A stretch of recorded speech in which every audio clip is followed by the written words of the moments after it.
So, hello everyone, welcome to the Pahadi Talim Foundation, a dedicated YouTube channel for civil service aspirant. So, आज के इस video lecture में हम आपके साथ MCQs डिस्कस करेंगे on modern on Indian history. याद रखेंगे ये एक पूरी सीरीज चल रही है। तो इस सीरीज को हम डे टू डे इसको कंप्लीट करने की कोशिश करेंगे, साथ में बाकी लेक्चर भी लेंगे, ठीक है ना। सो ये वीडियो लेक्चर 9 रहेगा इस सीरीज का। तो जितने भी नए व्यूवर्स हमारे चैनल द पहाड़ी तालीम फाउंडेशन में विजिट करें वो हमारे चैनल को सब्सक्राइब कर दें और बेल आइकन को प्रेस करें ताकि नेक्स्ट वीडियो लेक्चर की नोटिफिकेशन आपके पास पहुंच सके। सो विदाउट वेस्टिंग टाइम हम अपना पहला क्वेश्चन इस सेशन का आपके साथ डिस्कस करते हैं। सो क्वेश्चन नंबर फर्स्ट रहेगा इस सेशन का, that is so Gandhi ji first satyagraha was held at. जो गांधी की पहली जो सत्याग्रह थी, आपको पता है सत्याग्रह, तो वो कहां पे शुरू हुई थी? ऑप्शन ए रहेगा चंपारण में हुई थी, अहमदाबाद में हुई थी, खड़ा सत्याग्रह हुई थी, या इलाहाबाद में हुई थी। सो अगर हम इस क्वेश्चन की करें बात, तो सबसे पहले गांधी जी की जो सत्याग्रह थी वो हुई थी कहां पे? चंपारण में। याद रखेंगे, Gandhi ji first satyagraha in India was held in option A, that is Champaran में हुई थी। अब गांधी जी एक एक्सपोनेंट थे ऑफ दिस सत्याग्रह मूवमेंट। तो state his first satyagraha in Champaran. आप पूछेंगे ये चंपारण है कहां पे? तो चंपारण कहां पे है? बिहार में जगह है एक चंपारण, वहां पे ये चंपारण सत्याग्रह हुई थी। अब पूछेंगे कब हुई थी? 1917 में ये हुई थी चंपारण सत्याग्रह। ठीक है जी, इतना ही इंपॉर्टेंट है, सफिशिएंट है। अब नेक्स्ट क्वेश्चन की तरफ चलते हैं। नेक्स्ट क्वेश्चन आपकी स्क्रीन पे रहेगा। The cabinet mission of 1946। आपको पता है कैबिनेट मिशन प्लान, आपको मैंने ऑफलाइन क्लासेस में भी सब चीजें पढ़ाई हुई। तो कैबिनेट मिशन प्लान जो 1946 का, दैट वाज लेड बाय, किसके द्वारा ये शुरू किया था? किसने शुरू किया था?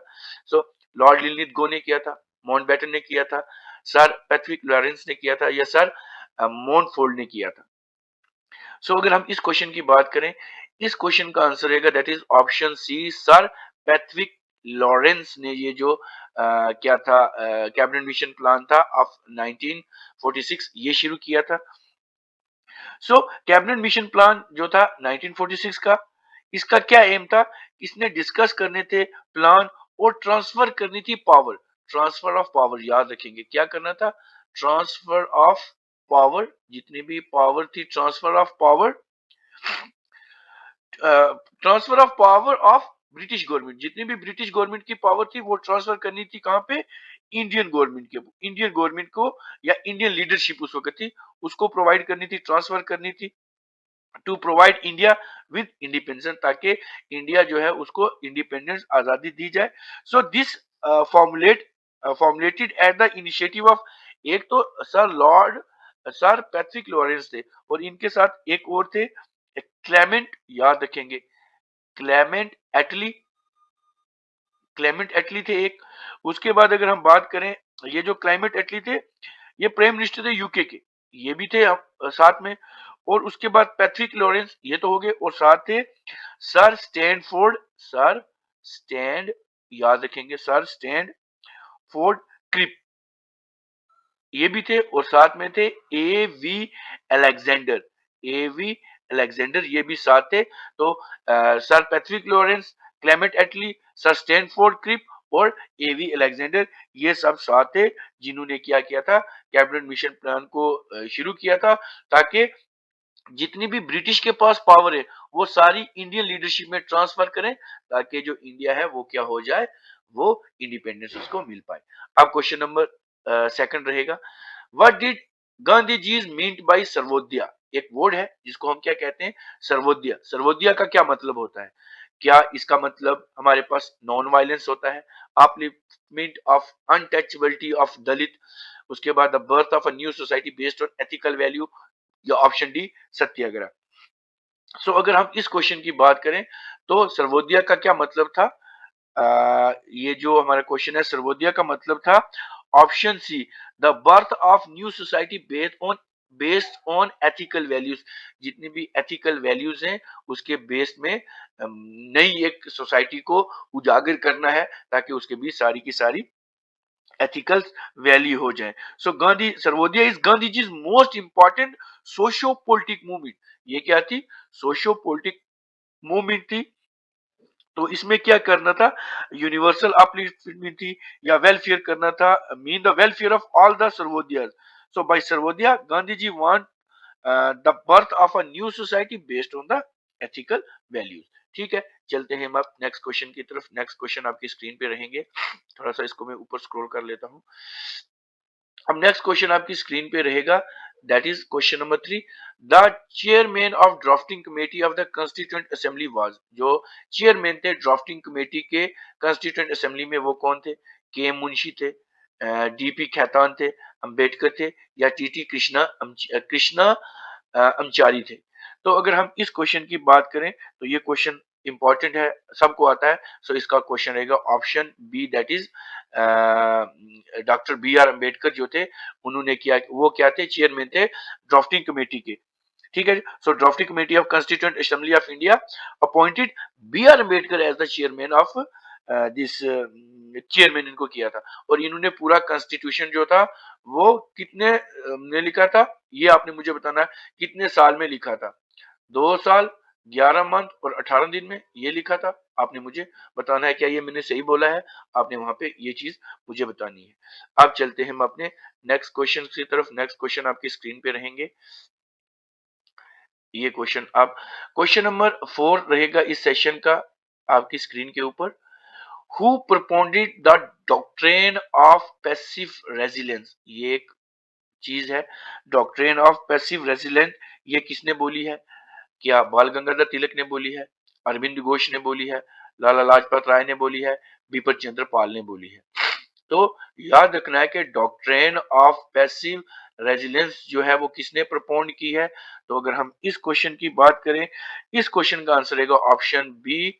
इस क्वेश्चन का आंसर रहेगा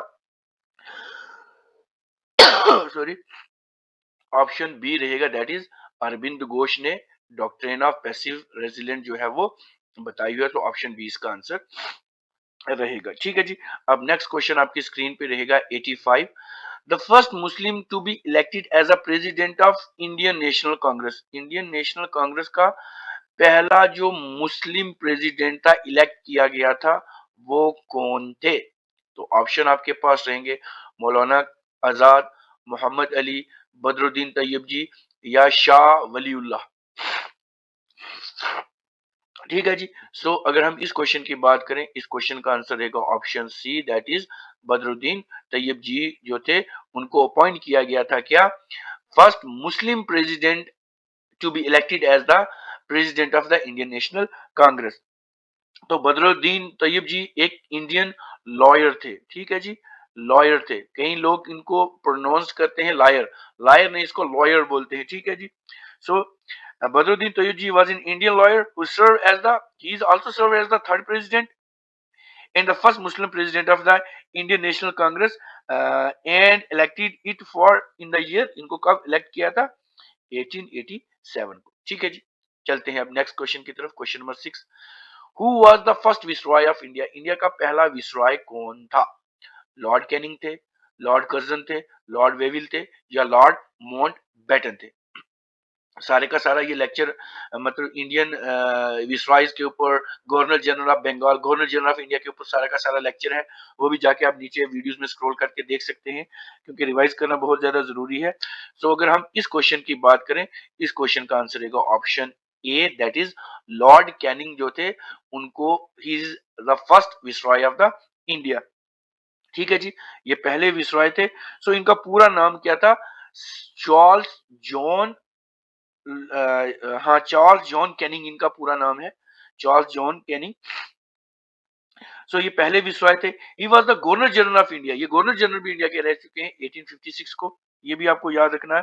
and after passing the government India act of, I think 1858 की बात करें, या मुझे याद नहीं आ रहा है, विच क्रिएटेड ऑफिस ऑफ विसराय, उसके बाद ऑफिस जो है विसराय का बना, और उसके बाद ये पहले विसराय बने, क्या नाम है, इंडिया की। ठीक है जी, इतना सफिशिएंट है। अब चलते हैं question number 7 of this session. इसको थोड़ा मैं ऊपर स्क्रॉल कर लेता हूं ताकि क्वेश्चन सारे विजिबल रहे। यहाँ पे कर लेता हूँ, और ऊपर, और ऊपर। ठीक है जी, तो अगर इस क्वेश्चन की बात करें, इन 1917, अगर 1917 की बात करें, गांधी जी ने ऑर्गेनाइज किया है एक satyagraha to support peasant of Kheda district of, मतलब ये खेड़ा डिस्ट्रिक्ट कहाँ का है, पहले मैं इसको थोड़ा सा एक्सप्लेन कर लेता हूँ। ये एक, इसको कहते थे खड़ा सत्याग्रह, इसको खड़ा सत्याग्रह भी कहते हैं, खड़ा सत्याग्रह भी कहते हैं। सो खड़ा सत्याग्रह जो थी वो 1917 और 18 के बीच हुई है, ये याद रखना है। सो खड़ा जो डिस्ट्रिक्ट था वो कहाँ पे था, गुजरात में था। खड़ा is a district that is in Gujarat. तो ऑप्शन सी इसका सबसे पहले तो आंसर रहेगा। ठीक है जी। सॉरी, अब मैं थोड़ा सा इसको एक्सप्लेन कर देता हूं आपके लिए। तो खड़ा सत्याग्रह जो थी वो 1918-17 के टाइम पे हुई है, तो इन द खड़ा डिस्ट्रिक्ट ऑफ गुजरात। उसके बाद अगर मैं बात करूं, गांधी जी ने एक ऑर्गेनाइज की थी मूवमेंट, जितने भी पीजेंट थे वहां के खड़ा डिस्ट्रिक्ट के, द पीजेंट ऑफ खड़ा कुड नॉट एबल टू पे द टैक्सेस, वो वहां पे टैक्स जो थे वो पे नहीं कर पा रहे थे। ब्रिटिश ड्यूज जो उनकी क्रॉप, मतलब उस ऊपर लगान लगा देते थे ब्रिटिश के ऊपर। आपने फिल्म देखी होगी लगान आमिर खान की, तो उसमें भी देखा होगा वो टैक्स लगाते थे। तो क्रॉप फेलियर की वजह से वो टैक्स नहीं दे पाए, और वहां पे बीमारी भी, एक प्लेग बीमारी भी फैल गई, जिसकी वजह से ना क्रॉप हुई अच्छी और ना काम हो पाया। लेकिन उसके बावजूद भी जो था, वो जो ब्रिटिश थे वो उनके ऊपर टैक्स लगाते थे, लगान लगाते थे। तो उसके सपोर्ट में गांधी जी ने एक सत्याग्रह शुरू की, जिसको हम कहते हैं खड़ा सत्याग्रह, ताकि वो जो टैक्स है वो माफ करवा पाए या उसको अबॉलिश कर पाए। ठीक है जी।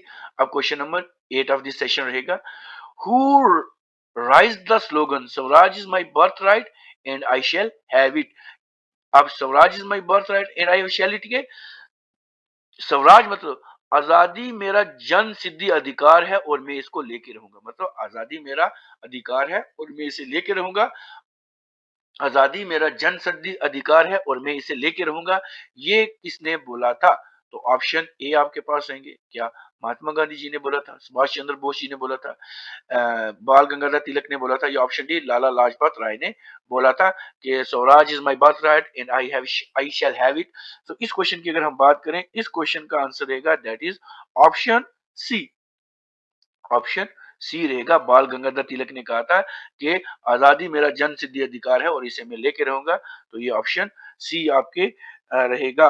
तो तिलक ने एक ये जो स्लोगन था बाल गंगाधर तिलक ने दिया था कहां पे, जब इन्होंने होम रूल मूवमेंट शुरू की थी, ली की थी 1916 में। याद रखें, ये भी बहुत ज्यादा इंपॉर्टेंट क्वेश्चन है। चलते हैं हम अब नेक्स्ट क्वेश्चन की तरफ। नेक्स्ट क्वेश्चन आपकी स्क्रीन पे रहेंगे, नेक्स्ट क्वेश्चन आपकी स्क्रीन पे रहेगा, that is question number 9 of this session. Which of the following leader of the Hindustan Social Republican Army तो was formed in the year 1928। मतलब कौन सा एक ऐसा लीडर था हिंदुस्तान सोशलिस्ट रिपब्लिक आर्मी का, फाउंडेड इन द ईयर इतने।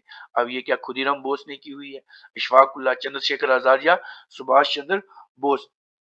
तो अगर हम इस क्वेश्चन की बात करें, इस क्वेश्चन का आंसर रहेगा option C, that is Chandrashekhar Azad ji ने ये जो HSRA जो है ये फाउंड की थी इन्होंने। हिंदुस्तान तो एक रिवोल्यूशनरी ऑर्गेनाइजेशन थी जिसको हम हिंदुस्तान सोशलिस्ट रिपब्लिकन आर्मी कहते थे, और ये 1928 में स्थापन हुई थी।